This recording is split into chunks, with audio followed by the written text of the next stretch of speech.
ponernos de contexto. Bueno, estamos hace días tratando de establecer comunicación con Venezuela y ver cómo está la situación política en ese país. Desde la semana pasada, Julio Ortega y yo estamos tratando de contactar tanto el embajador venezolano en la República Dominicana como un político de la oposición para tener pues vamos a decir, las dos campanas, entender qué está pasando en Venezuela y también esto que se ha escuchado repetidamente, por ejemplo, incluso en la OEA, el mismo Luis Almagro habló de la posibilidad de una intervención en Venezuela y todo esto, pues, sabemos todos que trae muchos inconvenientes, injusticias, pero también hay una parte que dice que, bueno, que sería también una forma. Vamos a hablar un poco de esta posibilidad, del horror de que otros tengan que venir a interferir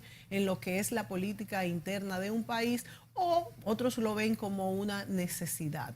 Tenemos un político venezolano que vive hoy en día en Madrid, tiene 6 meses viviendo en Madrid. Este político venezolano es o fue un preso político del régimen. Él nos contó brevemente, porque no hemos hablado mucho con él todavía, que pudo escapar.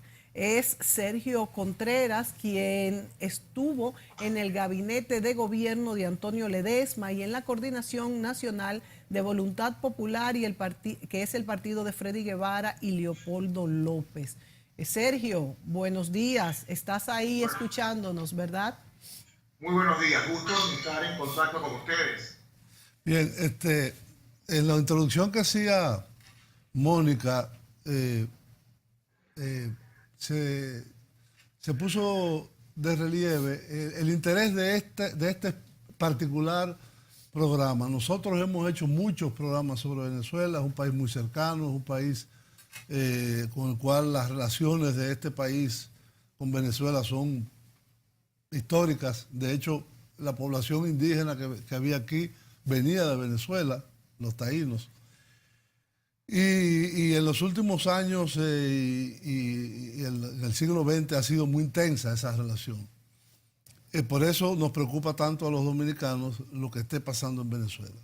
Una de las cosas y la razón fundamental de este programa es discutir una alternativa que se ha puesto sobre la mesa, no solo por Luis Almagro, Sí, no. sino por Donald Trump, Sí. por el presidente de Colombia, Iván Duque, y por algunos representantes a nivel internacional.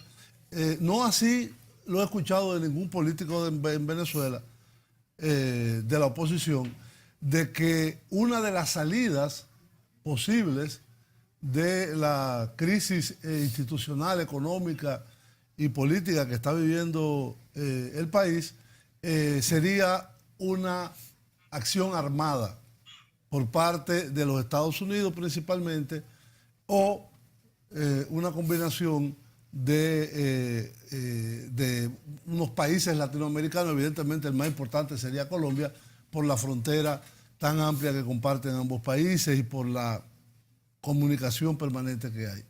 Entonces, el punto es el siguiente: Venezuela se encuentra en una crisis aguda, que muchos no podemos entender la dimensión porque no estamos allí. Yo tengo familiares que viven allá y evidentemente la situación que reportan en términos de sobrevivencia y en términos de lo que se llama una crisis humanitaria es muy grande, de derechos humanos más bien. Ahora bien, ha habido distintas alternativas, ha habido diálogos, aquí en la República Dominicana se estuvo al punto de firmar un acuerdo para las elecciones presidenciales que tuvieron lugar hace poco tiempo.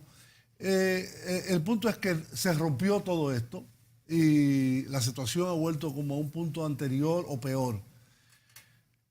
La pregunta sería, ¿qué pasaría o qué opinión tiene la oposición venezolana en general y en particular tu partido, Voluntad Popular, sobre esta posibilidad de esto que llaman todas las vías posibles, incluyendo la vía armada, para desalojar del poder al gobierno de Nicolás Maduro?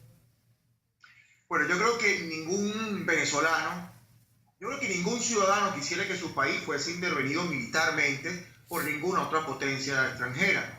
Eso es indeseable. Lo que sí es cierto es que cualquier venezolano que hoy en día sufre el hecho de vivir en un país donde solamente en el mes de julio hubo 125% de inflación y que la inflación acumulada de la revolución pasa del 1.000.000%, justifica que el sistema interamericano, el sistema democrático interamericano, que la comunidad internacional genere mecanismos de presión que logren intervenir humanitariamente en Venezuela para salvar vidas, para eliminar el profundo sufrimiento que está enfrentando nuestro pueblo, más o menos el sufrimiento que vivió la República Dominicana desde 1931 hasta 1960.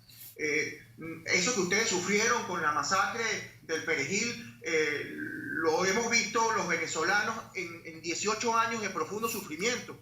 Por eso es que es muy probable que los dominicanos que me escuchen puedan entender que la ferocidad que tuvo Leonidas Trujillo se ve también en Venezuela, y ese dolor que tuvo República Dominicana es precisamente lo que ya no queremos para Venezuela, porque hay una violación sistemática de derechos humanos que justifican que el sistema interamericano de naciones y que la comunidad internacional puedan llegar a Venezuela para palpar la violación de derechos humanos, para trazar todo un sistema de sanciones que impidan la violación de derechos humanos y que los recursos del Estado sigan sirviendo para financiar el narcotráfico, para financiar todas aquellas actividades de lavado de dinero y de todos aquellos elementos que han arrebatado el funcionamiento de la democracia en Venezuela. Por ello es que todos los factores democráticos en Venezuela saben que en Venezuela la única vía que hay es una intervención humanitaria que garantice que en Venezuela cese de manera inmediata la violación de derechos humanos y que aquellos responsables de haber financiado el terrorismo, de haber violado derechos humanos y de haber colaborado con el narcotráfico puedan enfrentar la ley y que de alguna forma Venezuela se enrumbe hacia un destino democrático que garantice precisamente la supremacía de la ley y la supremacía de la Constitución para que Venezuela pueda enfrentar de una vez por todas una paz interna y el desarrollo que Venezuela lamentablemente ha perdido durante 20 años de desmontaje de todo el sistema democrático. Por ello es que es importantísimo que además exista mucha conciencia en la comunidad internacional, sobre todo nuestros hermanos del Caribe, nuestros hermanos del continente. Hoy en día no existe ningún presidente que no esté enfrentando los rigores del peso en el gasto público producto de una diáspora venezolana que huye de la dictadura y que está generando unas tensiones extraordinarias en los presupuestos públicos de todos los países de Latinoamérica y del Caribe. Y por ello es que el abordaje de la crisis humanitaria en Venezuela cada vez tiene más apoyo por parte de la comunidad internacional, porque son los ciudadanos del continente quienes están de alguna forma también pagando las consecuencias de una dictadura que no ha sido frenada y que la comunidad internacional tiene que entender que cuando se permite que la democracia de un país deje de funcionar, se desmonte la Constitución y se violen derechos humanos, eso tiene una repercusión en todo el sistema democrático interamericano. Sergio, primero la cámara ponla un poquito más hacia arriba, que te estamos viendo un poquito cortado, para que los ojos a veces se te van. Mira, Sergio, has hecho una exposición, bueno, y nos dices, perfecto, ahí te vemos completo, y nos dices que aún sabiendo todas las desgracias que traen las intervenciones extranjeras, ustedes, hay una parte de la oposición que estaría de acuerdo en esto, en que viniera una intervención, porque una intervención extranjera, ¿cómo sería? Tendría que ser militar, es lo que me pregunto. Lo que estamos planteando es una intervención humanitaria. Estamos hablando de que organismos multilaterales puedan venir a Venezuela, primero a dejar constancia de la violación de derechos humanos, a traer la ayuda humanitaria y al iniciar con el apoyo de la Organización de Estados Americanos un proceso de transición a la democracia que garantice que en Venezuela se implementen mecanismos para poder dar los pasos necesarios para la recuperación de la democracia en Venezuela. Yo no voy a plantear que Venezuela sea producto de una acción como la que, por ejemplo, sucedió en Haití. Pero si llegado el momento... O aquí en la República Dominicana, en 1965, hubo una invasión de 48.000 soldados americanos a un movimiento de restablecimiento de la democracia. Que Venezuela, gobernada entonces, creo que por Leoni, se opuso radicalmente. Es correcto, porque nadie quiere que otro país te invada. Lo que ciertamente no puede suceder es que esta intervención humanitaria sea negada por parte del gobierno simplemente porque no quieren enfrentar la justicia internacional, no quieren que el mundo completo pueda ver que en Venezuela ciertamente hay una crisis que impide el normal desarrollo de cualquier actividad cotidiana, humana. Estamos hablando del acceso a la medicina, a los alimentos, a cualquier clase de elemento que en cualquier país, incluso en Haití, se habla de la normalidad. Y en Venezuela no lo hay. O sea, no se justifica el dolor tú que está propones, viviendo Sergio, Venezuela. que se abra el país para que comisiones extranjeras pues certifiquen lo que está pasando, no que vayan con las armas.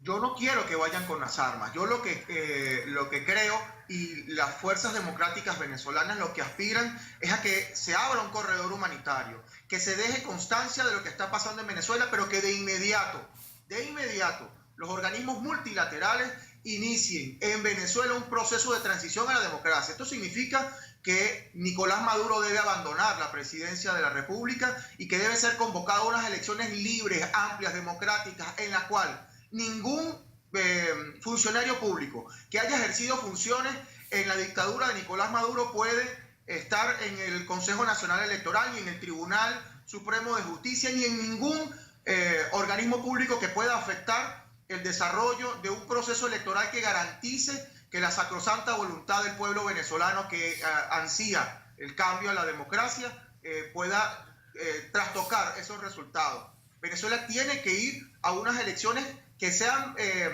absolutamente guiadas por organismos multilaterales que garanticen la transparencia para que así esa voluntad de cambio y esa voluntad de transformación que tienen todos los venezolanos que ya saben que no pueden seguir viviendo ni un día más bajo la dictadura de Nicolás Maduro y bajo todo un sistema totalitario que ha generado todo un andamiaje dictatorial en torno al gobierno y al Estado venezolano, que ha sido generador de las más profundas injusticias y del más profundo dolor en el pueblo venezolano, pueda con ello simplemente cesar ese dolor, pueda con ello cesar la ruptura del orden constitucional y que Venezuela pueda iniciar un sendero hacia la democracia. Es lo que todos queremos. Sergio, tú podrías hacer un pequeño resumen, lo más breve que pudieras. ¿Cómo es que un gobierno que tú dices que ahora mismo tiene injusticia social, que tiene pues presos políticos, que le ha quitado los derechos a los ciudadanos, cómo un gobierno que inició con el deseo de hacer todo lo contrario fue, a medida que fueron pasando los años, convirtiéndose en lo que hoy ustedes llaman una dictadura? Bueno, porque básicamente la dictadura de Nicolás Maduro y la dictadura de Chávez inició un proceso de control social. Desmontaron la empresa privada en Venezuela. En Venezuela se cesó la producción de alimentos y bienes de consumo. Hay una adicción completa a la economía de puertos que produce jugosas comisiones para los bucles de corrupción de los cuales subsiste financieramente la dictadura venezolana y el partido de gobierno. Y con ello lo que hicieron fue garantizar al pueblo de Venezuela el más mínimo y precario acceso a los alimentos, producto de un intercambio inescrupuloso de derechos y de votos. En Venezuela el 87% de la población vive en pobreza. Esa gente tiene acceso a alimentos Solamente cuando el gobierno les lleva las cajas de CLAP, que son unas cajas donde tienen, digamos, una cesta básica. Y a través del hambre han generado un mecanismo de control social capaz de instalarse. A su vez, el temor, el control que han generado los colectivos armados, la Guardia Nacional, el SEBIN, el DIGESIN y los demás organismos de seguridad, que de alguna forma todos y cada uno de los funcionarios o de los ciudadanos que protestan terminan siendo presos. Entonces eso hace que en Venezuela el temor y el hambre sean partes de ese cóctel dictatorial que le han dado al pueblo para mantenerlo embriagado terroríficamente. Pero por temor se vota por Maduro, ¿no sería lo contrario? Por temor se vota por Maduro, no pasaría lo contrario. No, el problema es que como no hay mecanismos en Venezuela para poder acceder a los bienes de consumo, como fue destruida la moneda, solamente los incentivos directos, solamente los subsidios directos del gobierno son los que garantizan más o menos el acceso a la comida. Y estamos hablando de solamente el 10% de los alimentos necesarios. Eso ha generado un mecanismo espantoso de hambre en Venezuela y de control social, como te lo he descrito. Lamentablemente, Venezuela hoy está sumida en el hambre y ha tenido que intercambiar su voto y su apoyo y además sumado el miedo de la persecución política, como la persecución que esta misma semana han enfrentado guardias nacionales que por grabar videos de sus condiciones laborales han sido presos, como los bomberos que hace 2 semanas terminaron presos también por denunciar que tenían precarias condiciones laborales. Se está generando un carcelazo cotidiano en Venezuela, donde además en los cuarteles se han llevado más de 300 funcionarios de las Fuerzas Armadas en ejercicio para silenciar el ruido que en los cuarteles hay, porque realmente ya en Venezuela es insoportable el hambre, la miseria, y es insoportable la forma en la que el gobierno pretende mantenerse en el poder a costillas del hambre y de la dominación del pueblo, que no es otra cosa que una forma de esclavitud moderna. Y no estoy exagerando, porque, por ejemplo, los propios funcionarios de las Fuerzas Armadas están siendo víctimas de esclavitud. ¿O es que acaso la esclavitud no es el trabajo forzado simplemente por alimento? ¿O es que acaso la esclavitud no es estar encerrado sin libertades, sin tener acceso a teléfono, sin tener acceso a poder salir de los cuarteles nada más por la comida, y si lo hacen puede ir preso? Déjenme decirle que hoy en día en Venezuela, si usted es un funcionario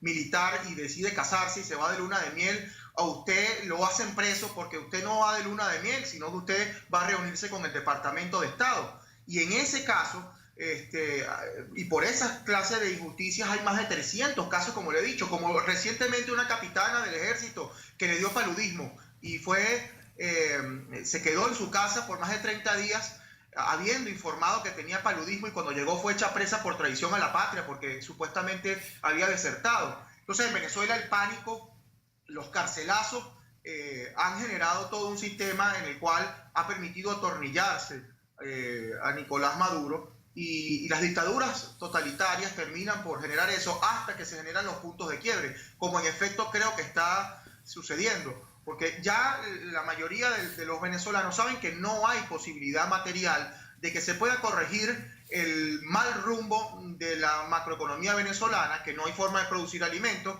que la producción petrolera se destruyó, que cada vez producimos menos y que ciertamente los ingresos petroleros han decaído y que no hay la posibilidad de que los subsidios directos que eran entregados a la gente puedan seguir llegando. Fíjense, el día de ayer miembros del partido de gobierno tuvieron que grabar un video amenazando al presidente de que iban a simplemente abandonar el partido, porque en ese mismo video estaban enterrando en el patio de la casa a un militante del Partido Socialista Unido, porque ni siquiera había cómo enterrar, y eso está pasando en Venezuela. Las familias están enterrando en sus casas, en el patio frontal de la casa, están enterrando a sus familiares muertos porque no hay cómo enterrarlos, no hay cómo pagar una urna, no hay cómo pagar un entierro.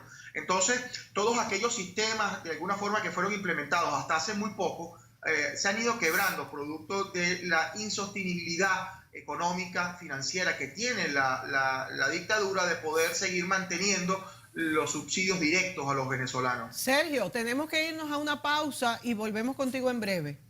Perfecto.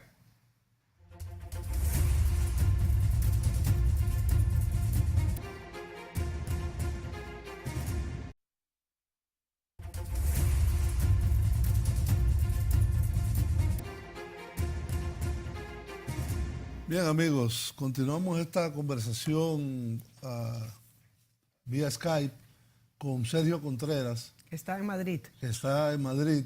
Él es miembro del partido Voluntad Popular, que está liderado por el conocido político venezolano Leopoldo López, y el coordinador nacional es Freddy Guevara. Escuchándote, Sergio, yo trataba de hacer una retrospectiva de cómo se produjo la llegada al poder del presidente Chávez en el año 1998 con la elección presidencial del diciembre de 1998. Y a partir de ahí, todas las transformaciones que se hicieron. Se hizo una asamblea constituyente, se votó una nueva constitución, una constitución que incluye dentro de es la única en América Latina que incluye el derecho a la revocación de mandatos, y que tiene, diríamos, muchas características, vamos a llamarle, muy democráticas en su contenido. En el año 2002 se dio un golpe de Estado a Chávez. Y ese golpe de Estado hizo que hubiera una reacción a nivel popular y que fuera repuesto en su cargo electo el presidente Chávez. Desde el año 98 hasta el año 2018, ¿cuándo fue la última elección? El 18. En este año. La de Maduro. La de sí. Maduro, sí. Sí, fue en este año. Sí. Se han hecho 20 o 21 elecciones, las cuales algunas las ha perdido el gobierno, como aquel referéndum sobre el cambio constitucional y la elección a la Asamblea Nacional en el año 2015, que ha sido evidentemente boicoteada primero a través de la Corte Suprema y después de esta elección de la Asamblea Constituyente. Venezuela, indudablemente, a partir de la elección de Chávez, ha vivido una polarización extrema de fuerzas. Extrema. Es decir, pocas veces hemos visto en América Latina y quizás en el mundo situaciones de confrontación tan violenta entre, a menos que sea una guerra civil, entre la oposición y el gobierno. Sin embargo, se han hecho varias elecciones a gobernadores, elecciones parlamentarias, elecciones municipales, elecciones presidenciales en la cual, con excepción de la última, en todas participó la oposición. Y era inclusive reconocido por el presidente Jimmy Carter como unas elecciones muy democráticas. Últimamente esta tensión ha llegado a niveles que están realmente colapsando el país, y el presidente de la República Dominicana, el presidente Danilo Medina, junto con el expresidente español José Luis Rodríguez Zapatero y el expresidente panameño Omar Torrijos, sí. Martín, el hijo de Omar Torrijos, hicieron todo un proceso de negociaciones que se llevó a cabo aquí en Santo Domingo, que estuvo casi al punto de llegarse a un acuerdo y al final se colapsó. Yo veo que tu partido, Voluntad Popular, lo estoy viendo aquí en la pantalla, es miembro del Internacional Socialista. Y Zapatero es miembro del Internacional Socialista. Yo he escuchado al presidente Zapatero afirmar de que la única salida en Venezuela que evite un baño de sangre es una salida negociada. Evidentemente que hay muchas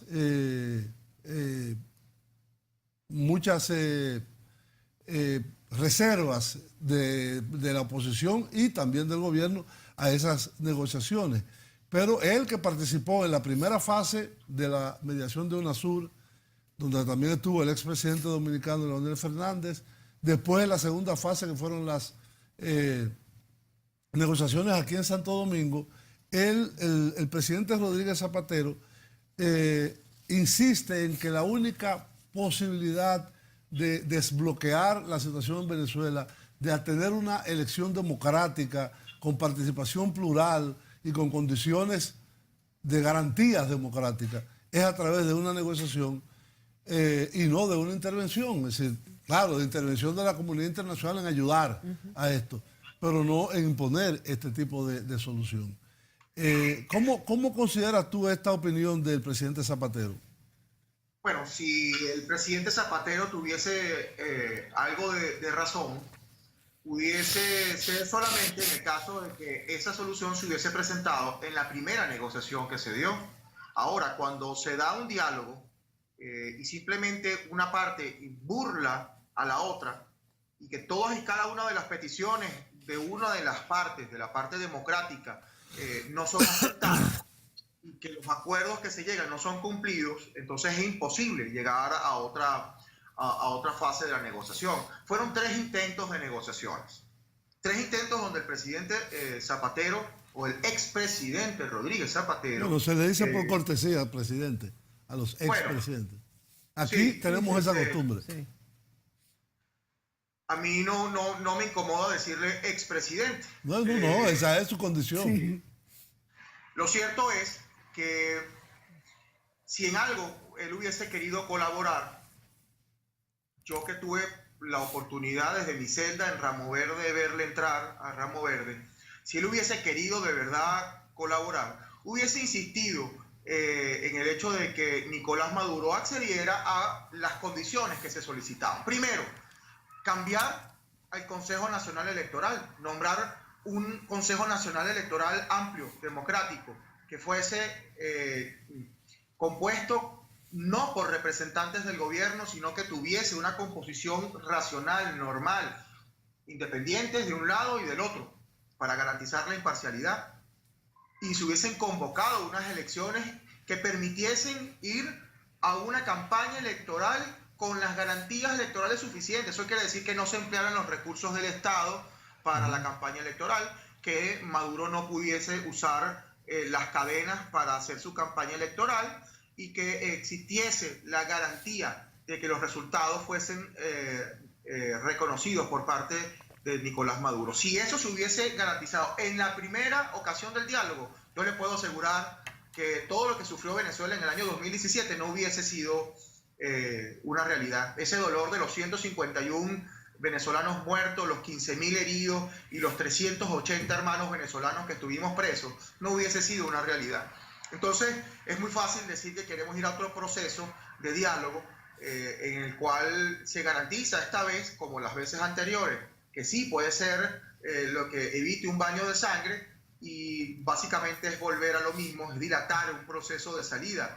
Nicolás Maduro tiene que ser depuesto. Nicolás Maduro, si no es depuesto, tiene que renunciar al ejercicio de la presidencia en Venezuela, porque además lo está haciendo de una forma impropia, porque además ha ejercido de una forma absolutamente alejada de la Constitución y ha roto el orden constitucional. Y existen suficientes elementos para poder decir que legalmente Nicolás Maduro no ejerce de forma legal la presidencia en Venezuela. Lo estableció el Poder Legislativo venezolano cuando declaró la ausencia de Nicolás Maduro.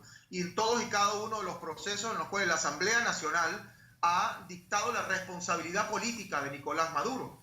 Entonces, una de las cosas que debería hacer el expresidente Rodríguez Zapatero es reconocer a la Asamblea Nacional Venezolana, a los designios del Poder Legislativo venezolano y más bien, de alguna forma, justificar que la supremacía de la ley debe imponerse en Venezuela para que los demás mecanismos de cambio presidencial se puedan dar. O en este caso, la renuncia de la presidencia no es una forma no sangrienta de cambiar de régimen. O eso se le olvida al presidente Rodríguez Zapatero, porque Nicolás Maduro pudiese renunciar y pudiese ser convocado tal y cual lo establece la Constitución, elecciones.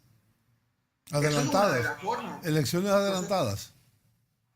Pero es que el tema es que la Constitución establece precisamente los mecanismos para poder suplir una ausencia. El presidente, o mejor dicho, el dictador Nicolás Maduro pudiese renunciar hoy mismo, si quisiera, y con ello convocar en un lapso no mayor de 30 días a unas elecciones que además fuesen de alguna forma garantizadas por organismos multilaterales.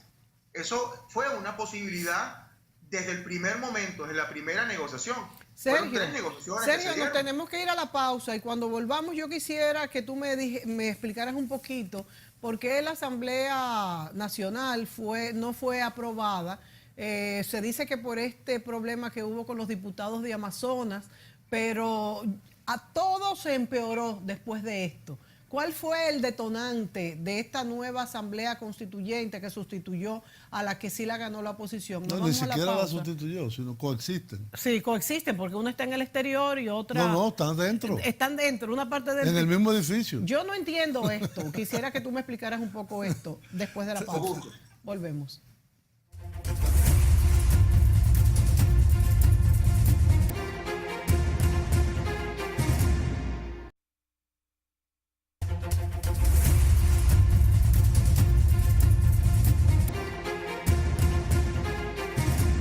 Muy bien, amigos, seguimos esta conversación remota desde Madrid con el periodista Sergio Contreras. Político. Político. ¿Es periodista? Sí, es periodista. Eres Tú eres periodista también, ¿no? Sergio. Trabajo, he sido gerente general de un periódico en Venezuela y he tenido portales de noticias, pero soy abogado de formación a pesar de que he ejercido el periodismo. Ya. Bueno, entonces seguimos esta conversación con el amigo Sergio Contreras, que se encuentra en Madrid.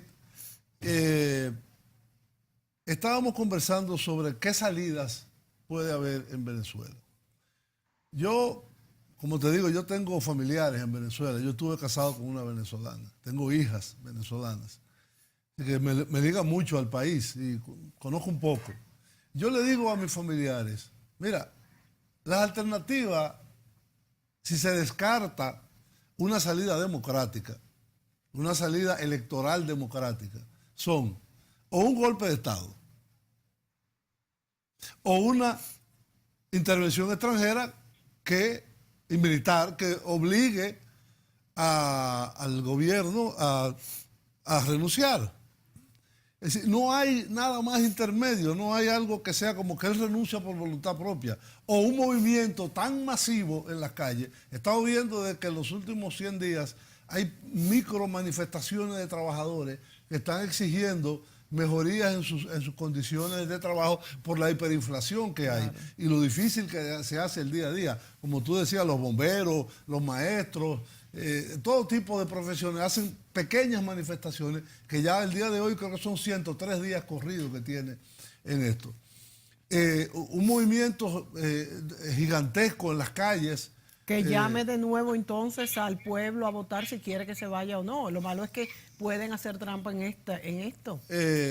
Bueno, pero es decir, las alternativas son o una salida democrática pactada, pues yo no veo otra, mientras el gobierno tenga la fuerza que tiene, porque indudablemente ha tenido la fuerza para aguantar más de 100 días de protestas masivas en la calle, con bombas lacrimógenas, con tiros, todo. Era todos los días en la última crisis, muertos, heridos, presos, etcétera. Ya hay muchos militares que se le están también yendo de las manos a Maduro. Y el golpe de Estado aparentemente no es una salida, porque a pesar de que muchas personas llaman, el presidente Uribe en Colombia, el presidente Trump en los Estados Unidos, a que los militares den un golpe de Estado, aparentemente el control interno de las Fuerzas Armadas, ya sea por espionaje, delación, como sea, pero hay un control muy, muy fuerte.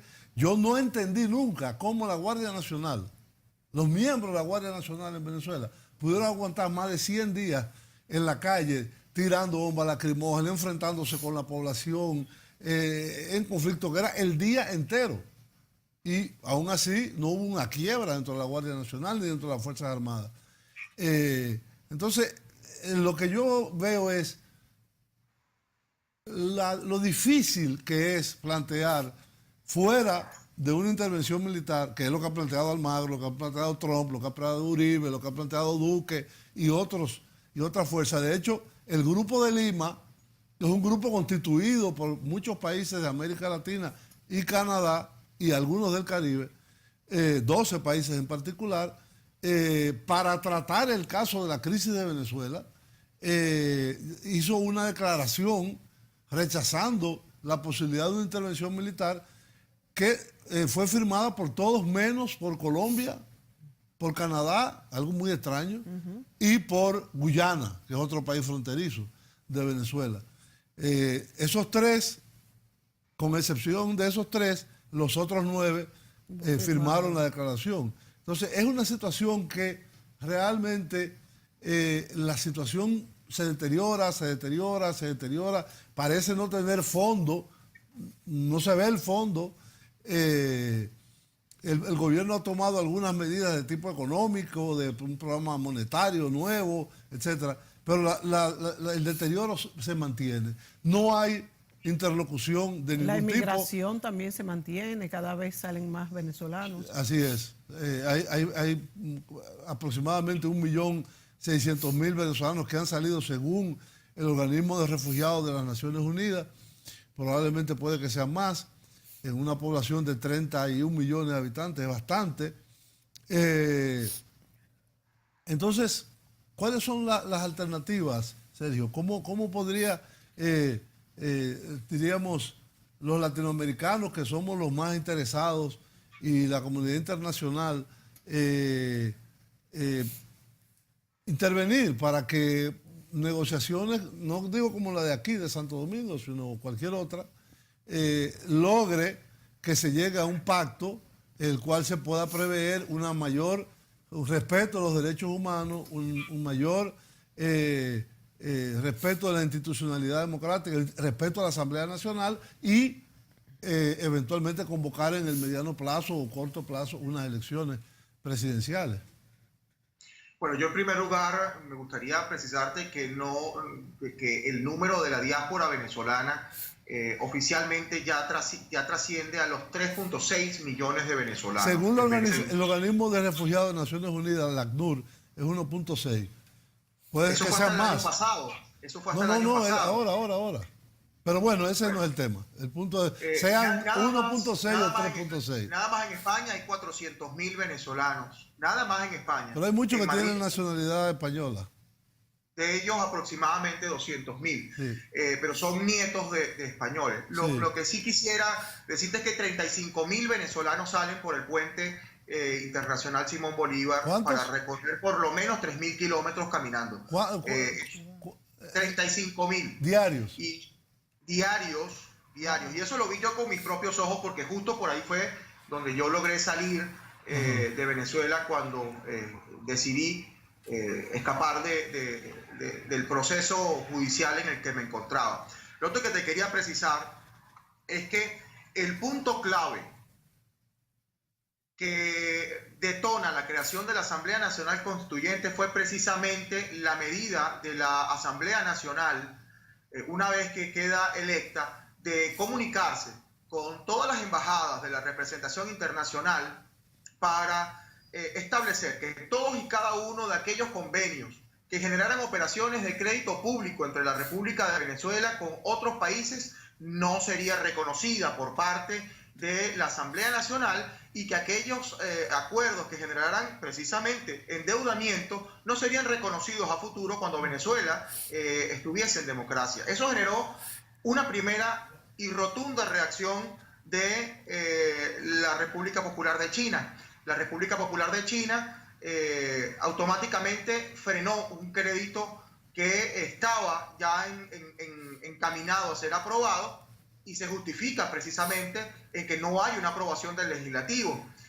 Además de eso, se frena todo el proceso que venía aprobándose por el fondo chino y representantes del fondo chino, que son industriales y empresarios chinos, que son fondos privados, que fueron supuestamente invertidos en Venezuela, viajaron a Venezuela a constatar las inversiones ficticias que se habían hecho en Venezuela. Eso genera precisamente que como no se podía aprobar a través del Tribunal Supremo de Justicia, como se había hecho esos primeros días que se planteara la creación de una Asamblea Nacional Constituyente para reformar la Constitución y para ejercer las funciones del legislativo, con lo cual además se violenta lo establecido en la Constitución. Yo quería dejar eso bien claro porque creo que es importante que la comunidad internacional lo sepa, importante que los dominicanos lo sepan. Entonces China está financiando fuertes, vamos a decir, obras de infraestructura que según tú no se han llevado a cabo.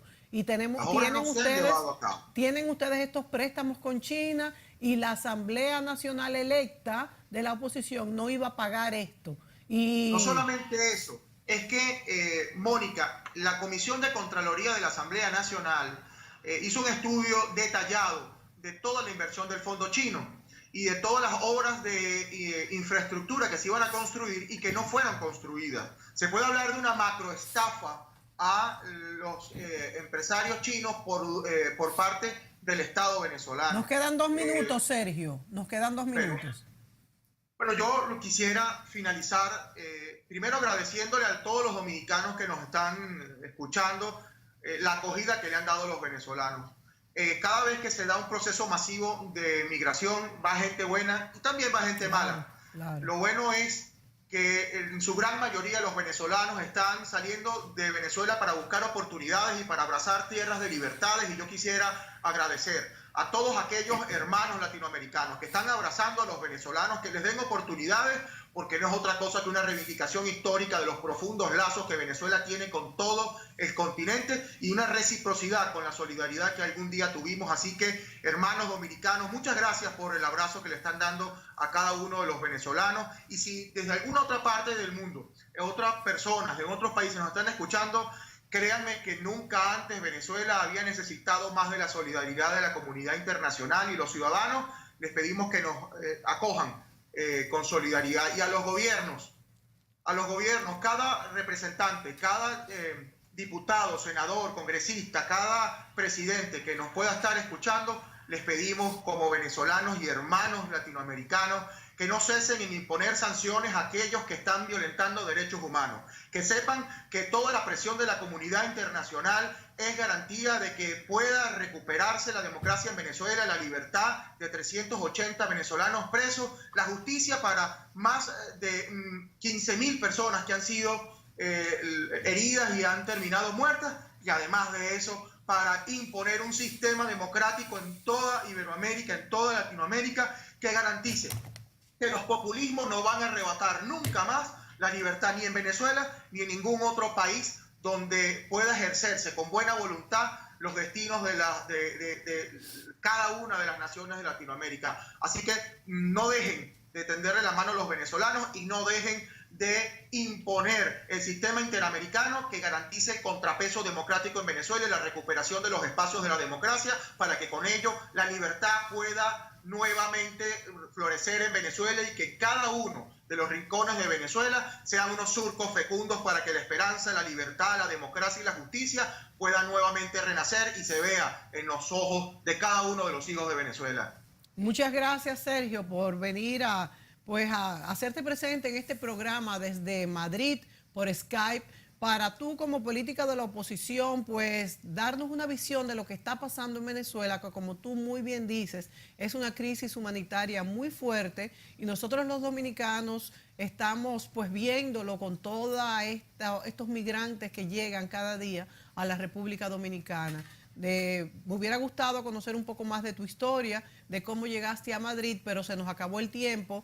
Te agradecemos mucho pues tu participación. A ustedes, amigos, gracias por sintonizarnos y será hasta la próxima. Muchas gracias. Fuerte abrazo.